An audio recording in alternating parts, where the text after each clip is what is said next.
to you, ma'am. I'm Miss Naira M. Abbas, the first reporter in Chapter 1. My topic for today is all about Jose Rizal life, works, and writings. A hero is born in 1861. I was born in Calamba on the 9th of June 1861 between 11 and 12 o'clock at the night, a few days before the full of the moon.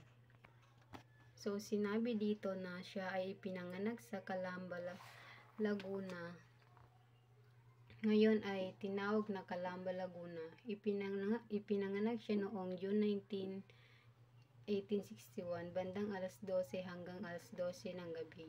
Ibig sabihin halos hating gabi na.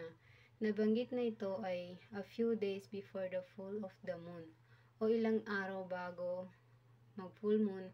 Ibig sabihin maliwanag pa rin ang gabi kahit this oras dahil halos kabilugan na ang buwan.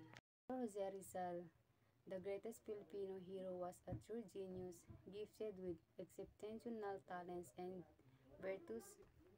He mastered many fields, sciences, arts, and humanities, but above all, he was a patriot and martyr. Unlike other geniuses, he dedicated his abilities and even his life for the freedom and welfare of his people. So, si Dr. Rizal ay tinawag na may splendor genius. Ibig sabihin, maraming larangan ang kanyang ginalawan at pinatunayan. Ang katalinuhan niya ay mayroon siyang superior intellectual, moral at physical qualities na ibig sabihin na ibinigay ng Diyos kasama siya sa hanay ng mga dakilang henyo ng mundo. Siya ay naging anthropologist, botanist, businessman, cartographer, dramatist, economist, engineer, essays, at marami pang iba. Pero higit sa lahat ng ito, siya ay isang makabayan, patriot, bayani, hero at martyr. So, ibig sabihin, hindi lang siya gumagamit ng talino para sa sariling kapakanan, kundi inalin niya ang kanyang buhay para sa kalayaan at kapakanan ng Pilipino. In 1861, when Rizal was born, the Philippines was under Spanish rule and dominated by Catholic influence. Governor General Jose Lemera established the politico-military government in Visayas and Mindanao. During this time, the country was generally peaceful.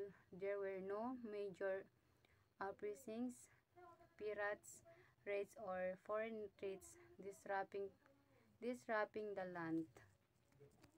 So, noong ipinanganak si Rizal, tahimik ang Pilipinas sa panlabas, walang gera, walang malaking rebellion at kontrolado ng mga Kastila ang lahat. Pero ang katahimikan na ito ay hindi dahil masaya at malaya ang mga Pilipino, kundi dahil mahigpit ang hawak ng kolonyal na pamamahala at simbahan.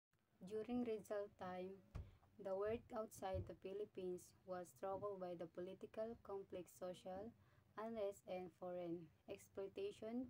China was weakened, losing wars to England and France. And through the Treaty of Peking in 1868, surrendered more territories and trade. Conscious to make matters worse, the Taiping Rebellion 1850 and 1864 devastate China's southern province, further weakening the Manchu dynasty. So, ang kalagayan sa labas ng Pilipinas noon habang tahimik ang Pilipinas noong 1861, kapanganakan ni Rizal, ang ibang bahagi ng mundo ay dumaranas ng political strike o alitan sa politika, social upheavals o kaguluhan sa lipunan at international interges, alitan sa pagitan ng mga bansa. Noon mahina at bagsak ang China at hindi kayang ipagtanggol ang sariling laban sa mga kanluraning bansa, katulad ng Western powers na nananakop at kumukuha ng kanilang yaman. So natalo sila sa mga digmaan laban sa England at France sa tinatawag na Conversation of Peking noong October 22, 1860, napilitan ng China na ibigay pa ang ilan sa kanilang teritoryo at magbigay ng mas malaki ng kalakalan o konsesyon sa mga banyaga.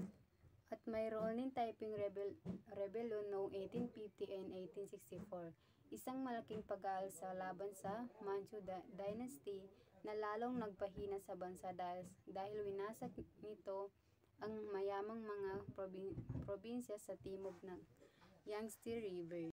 In Indochina, French troops under Napoleon III, with the help of Filipino soldiers, crushed local resistance, capturing Saigon in 1858 and later acquiring Cochin, China.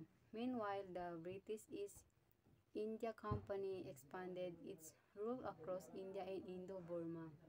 Despite the costly Sepoy Mutiny of 1857, England also fought three Burmese wars, 1824 and 26, and 1862 and 63, and 1885 and 86 to fully subdue Burma. Ang mga Frances na tropa ni Emperor Napoleon III kasama pa ang ilang Pilipinong sundalo mula sa Manila ay tumulong sa pagsupil sa paglaban ng mga taga-Vietnam. Tinawag dito na Annamese Resistance. Noong 1858, nasakop ng pinagsanib na Persang, Pranses at Pilipino ang mga Saigon. Pagkatapos ng 4 na taon noong 1862, tuluyang nakuha ng France ang Cochin, China, bahagi ng Vietnam. So, ibig sabihin may kinalaman din ang mga Pilipino, bagamat bilang sundalo ng Espanya sa pananakop ng ibang bansa sa Asia. In 1861, Benito Juarez led troops into Mexico City, restoring Mexican independence and ending Archduke Maximilian's ambitions to rule. That same year, Russia emancipated the serfs under Caesar Alexander II. While in the United States, the Civil War erupted over the slavery and succession. So, si Benito Juarez ay isang bayani na may dugong Indian ay pumasok sa Mexico City kasama ang kanyang hukbo. Ipinahayag niya ang kalayaan at pagbabalik ng kasarilan ng Mexico. Si Archduke Maximilian ang Austria na nais sakupin at pamunuan ng Mexico sa tulong ng mga Frances ay natalo at kaulanan ay binaril at pinatay. Sa pamumuno ni Caesar Alexander II, naganap ang Emancipation of the Serfs, pagpapalaya sa mga magsasakang nakatali sa lupa at Panginoon. Ito ay malaking reforma dahil nagbigay ito ng mas maraming karapatan at kalayaan sa mga ordinaryong tao. During Rizal Verde era, Europe was in turmoil. The German states were being unified despite Austrian resistance, while Italian leaders Cavour and Garibaldi were fighting for all national unity against Austria. Meanwhile, France's second Napoleonic Empire was collapsing due to misrule and internal troubles. Among the great powers, only England enjoyed relative peace and prosperity. Ang Germany ay unti-unting nagiging isang bansa sa pamumuno ni Bismarck kahit na tutol ang Austria. Sa Italy, sina Cavour at Garibaldi ay nangunguna sa pagkilos upang ipagsalin ang mga Italyano at lumaban para sa Italy. Redenta, kalayaan at pagkakaisa ng Italy laban sa Austria. Sa France, ang Second Napoleonic Empire, pamumuno ni Napoleon III ay humina at gumuho dahil sa maling pamamahala at mga problema sa loob at labas ng bansa. Samantala, ang England naman ang nakakaranas ng kapayapaan at kasaganaan sa panahong iyon kumpara sa ibang malalaking kapangyarihan ng Europa. Under Queen Victoria's England grew powerful after defeating Russia the Crimean War.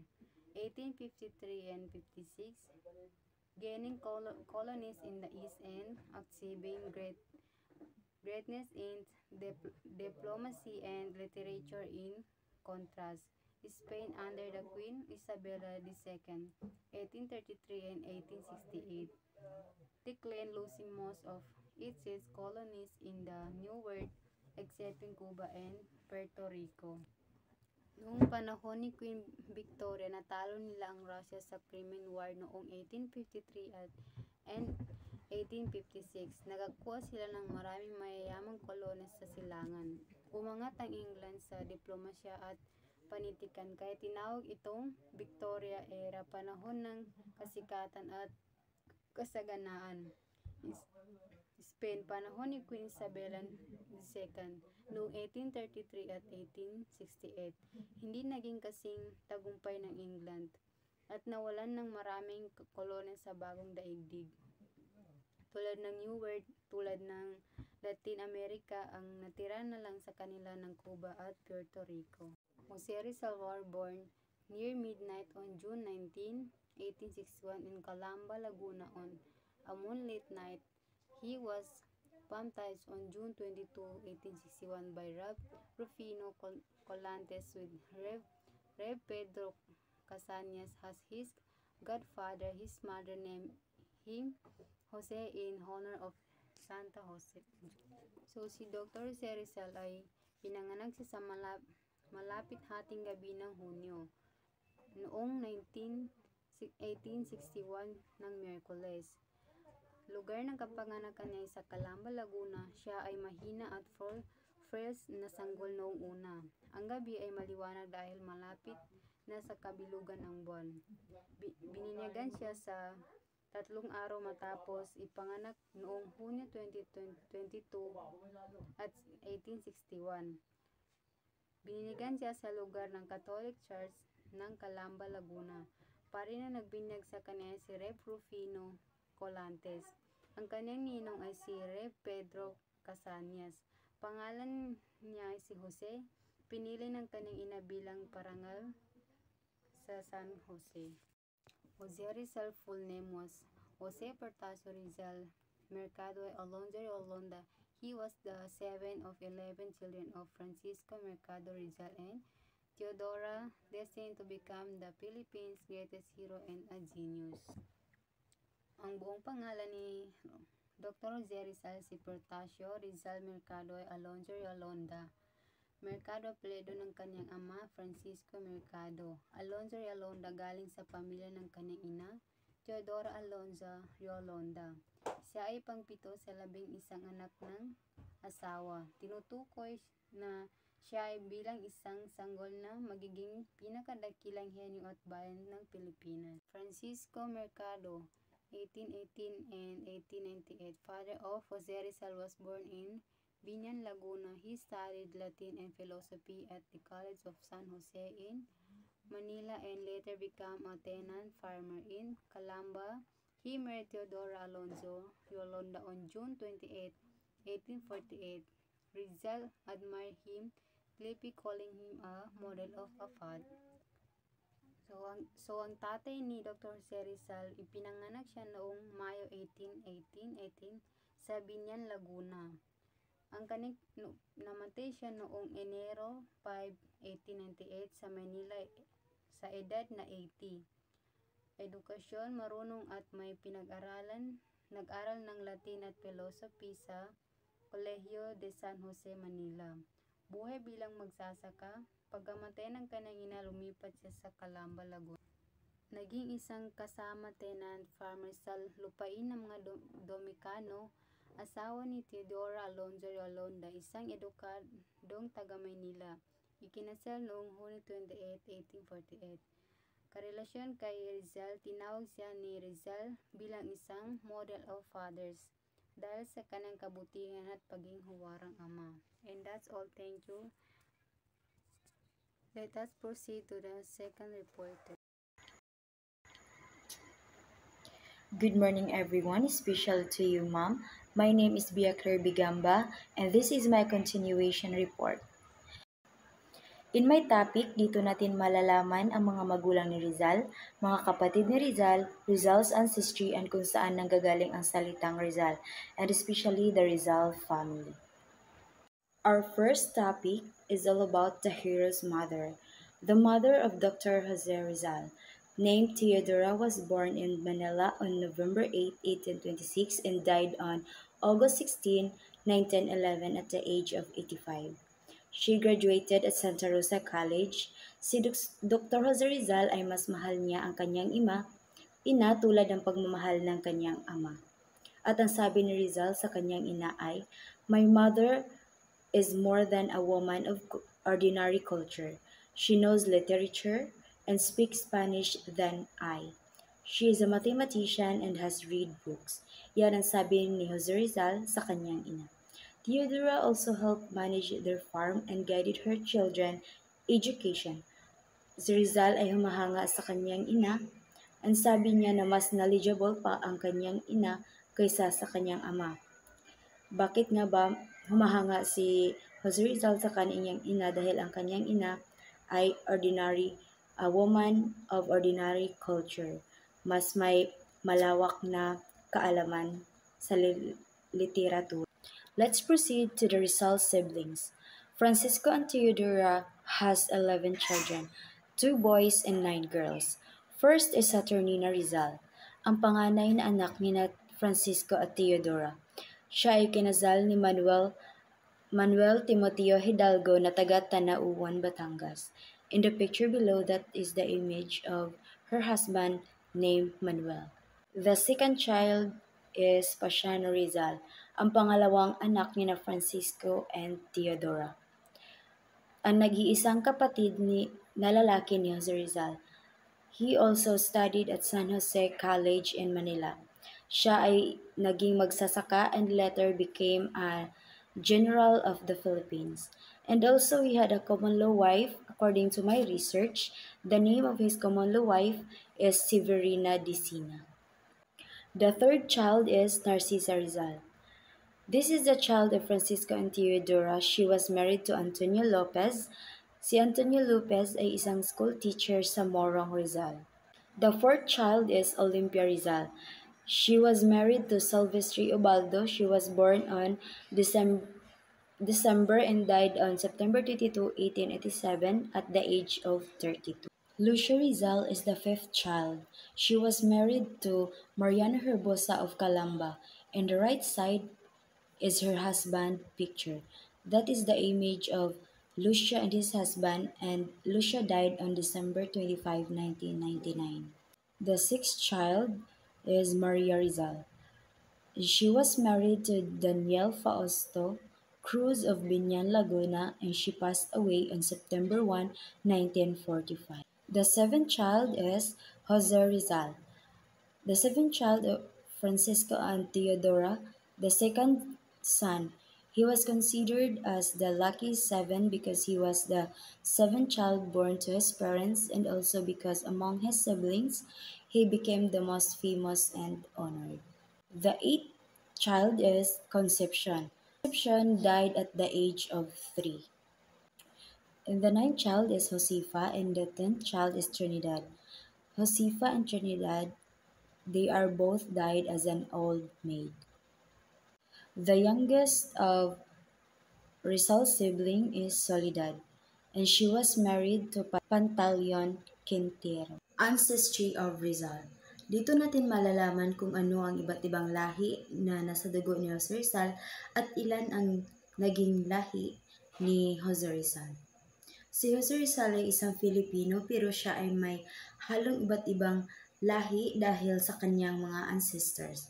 Siya ay may lahing Negrito, Malay, Indonesian, Chinese, Japanese, and Spanish. Yan ang iba't ibang lahi na namana ni Jose Rizal sa kanyang mga ninuno or ancestors. Domingo Lamco is the great-great-grandfather of Jose Rizal. Siya ay isang Chinese na lumipat dito sa Pilipinas at dito naninirahan. And that's why Jose Rizal had a Chinese blood. Ang tatay ni Rizal ay si Francisco Mercado na siya ay apo sa tuhod or great-grandson of Lamco. And also, both his father's fathers and grandfather had been a town mayor or kapitanes in Binyan, Laguna. Para mas maintindihan ng mabuti, di ba ang ama ni Jose Rizal ay si Francisco Mercado at ang ama naman ni Francisco Mercado ay si Juan Mercado na lolo ni Rizal at siya ay naging mayor or kapitanes ng Binyan. At ang ama naman ni Juan Mercado ay si Francisco Mercado Sr. ay naging mayor o kapitanes ng Binyan. Ibig sabihin, mag-ama si Juan Mercado at si Francisco Mercado Sr. at sila ay nagsilbing kapitan or town mayor ng Binyan. And here is the breakdown of maternal and paternal side of Jose Rizal. Let's proceed to the mother's side of Dr. Jose Rizal. In the Rizal's mother's side, meron silang naman ng pangalan galing sa pre-colonial o nanakop katulad ng mga Spaniards, which is Lacandula, the last Malayan king of Tondo. And let's proceed to the maternal side of Dr. Jose Rizal. The great-great-grandfather of Dr. Jose Rizal was Eugenio Orsola, of Japanese blood, and the picture above that this is the Eugenio Orsola, and another info about him is he was married to Benigna. Ina ni Jose Rizal ay kabilang sa angka ng mga mahuhusay na lalaki gaya ng kanyang mga kapatid na sina Gregorio, Manuel, and Jose. Sila ay may bihirang talento. Nabihira lamang ang biniyayaan ng ganitong talento na walang masyadong nakakagawa ng ganito. The father of Teodora, Lorenzo Alberto Alonso, ay isang engineer and siya ay pinarangalan ng Spain ng Knight of the Grand Order of Isabela. In addition, he was married to Brigida de Quintos, the grandmother of Dr. Jose Rizal.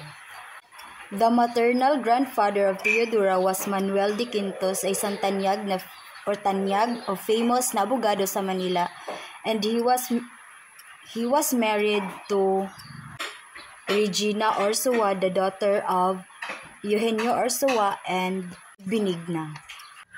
The paternal grandfather of Teodora is Cipriano Alonso, and he was the kapitan of Binyan, Laguna. Narcisco Clavera, siya ay gumagawa ng batas na ang pamilya mga Pilipino ay pumili ng bagong apelyido na nakalista sa mga Spanish family names. Ang mga anak ni Lorenzo Alberto Alonso, ang ginagamit na apelyido ay Rialunda. Halimbawa, instead of Teodora Alonso ay naging Teodora Alonso Rialunda. The name Rizal. Dito natin malalaman kung saan nanggaling ang pangalang Rizal dahil wala naman sa maternal and paternal side ni Dr. Jose Rizal ang pangalang Rizal. Actually, ang totoong apelyido ng pamilyang Rizal ay Mercado. Ang apelyido Mercado ay inadapt noong 1731 sa kanilang ancestor na si Domingo Lamco, the paternal ancestor of Jose Rizal. Ang ibig sabihin sa Ingles ng Mercado ay market, and also Lamco, nagustuhan niya ito because of his business background. As I said earlier, noong 1849, Governor Claveria ordered Filipino to adopt Spanish name. Dahil ang layunin ng kautosang ito mula sa gobernador na gawing Kastila ang mga apelyedong Pilipino na mahirap bigkasin at tandaan ng mga otoridad ng Kastila. At yan ang naging dahilan kung bakit palitan ang mga apelyido ng mga Pilipino noong 1849 sa panahon ng Spanish colonial rule dahil nga nahihirapan silang i-memorize ang mga apelyido ng mga Pilipino, kaya dapat i-change nila ang kanilang apelyido into Castilla surname. Ang ama ni Rizal ay iniskand niya ang mga apelyido na ipinadala ng mga Espanyol sa Calamba. Ang mga apelyedong nandoon ay Cruz, Santos, Ramos, Rivera at iba pa. Ngunit walang nagustuhan si Francisco. Dahil sa kanyang pagiging malaya at may paninindigan, pinili niya ang sariling apelyido sa halip na sundin at itinakda ng mga otoridad. Pinili niya ang Rizal na wala doon sa listahan ng mga otoridad. Mas pinili ni Francisco ang bagong apelyido dahil mas bagay ito sa kanyang pamilya na mula sa angkan ng magsasaka kesa sa merkado na nangangahulugang pamilihan o palengke. At ang kanyang pinili ay ang Rizal na surname. At ano nga ba ang ibig sabihin ng salitang Rizal? Ang salitang Rizal ay nanggagaling sa salitang Espanyol na racial, na nangangahulugang luntiang bukid or pastulan. That is why Francisco chose that surname because it reflects to their agriculture life. And yan ang ibig sabihin ng salitang Rizal. And let's proceed to the Rizal family. Ang pamilyang Rizal ay bilong sa mga may kaya. Sa marangal na paraan at pagsisikap ng mga magulang ni Dr. Jose Rizal, so sila po ay nabuhay ng marangya. Sila ang kauna-unahang nakapagpatayo ng bahay na yari sa bato doon sa bayan ng Calamba. Sila rin ang kauna-unahang nagmamay-ari ng karwahe at unang may library sa loob ng kanilang bahay, and also ang mga magulang ni Rizal ay pinapaaral nila ang kanilang mga anak sa kolehiyo ng Manila. Ang pamilya ni Rizal ay nagre-rent po sila sa mga Dominican State of Calamba kasi po dati ang nagmamay-ari po ng lupain sa Calamba ay ang taga Dominican State. Ang naani po nila sa narentahan nila na farm ay nakapag-ani sila ng rice, corn, and sugar, and also nakapagpatayo din po sila ng sugar mill, flour mill, and homemade ham press na pagawaan sa kailang pangunahing mga pangkabuhayan dati. Si Teodora, mother of Dr. Jose Rizal, ay isang successful businesswoman. Siya ay may negosyo sa kanilang bayan at nagbibinta siya ng mga article of trade na kinakailangan ng mga tao doon. At ang kinikita nila roon ay malaki at naitulong sa kanilang kabuhayan. Ang pamilyang Rizal hindi lamang mayaman, sila rin ay iginagalang at tinitingala sa bayan ng Calamba. Bukod sa kanilang yaman, sila ay may pinag-aralan, magalang at palakaibigan. Dahil dito sila ay aktibong nakikilahok sa mga gawaing panlipunan, pati na rin sa gawaing panrelihiyon. Sila ay hinahangaan ng mga tao hindi lang dahil sa yaman, kundi dahil sa kanilang mabuting asal at aktibong pakikibahagi sa komunidad. Mag-asawang Francisco at Teodora, bukas ang kanilang tahanan para sa lahat. Mga pari, mga Spanish official, mga Pilipino, sa mga okasyon kahit anong katayuan o lahi. Pantay-pantay ang pagtrato nila sa lahat ng bisita na may buong galang at pagtanaw. And let's proceed to the Rizal home. Ang bahay ng pamilyang Rizal ay isa sa mga successful na bahay na napatayo na yari sa bato roon sa Calamba sa panahon ng mga Espanyol. Ito ang itsura ng bahay nila, rectangular shape of adobe stone and hardwood with red tiled roof. And also sila po ay nagpatayo ng poultry yard sa likod ng kanilang bahay na may mga manok, turkeys, and also sila ay may garden na may mga tanim na tropical fruit gaya ng atis, balimbing, makupa, papaya, santol, tampoy at iba pa. Ang kanilang bahay ay hindi lamang basta malaki kundi isang tahanan na puno ng pagmamahalan, pagkakaunawaan at pagkakaisa. Sa araw naririnig ang halakhakan ng mga bata at sa gabi ang malumanay na tinig ng panalangin ng pamilya. Parehong may papel ang mga magulang at anak sa pagpapanatili ng mainit na samahan sa loob ng tahanan. And that's all, and thank you.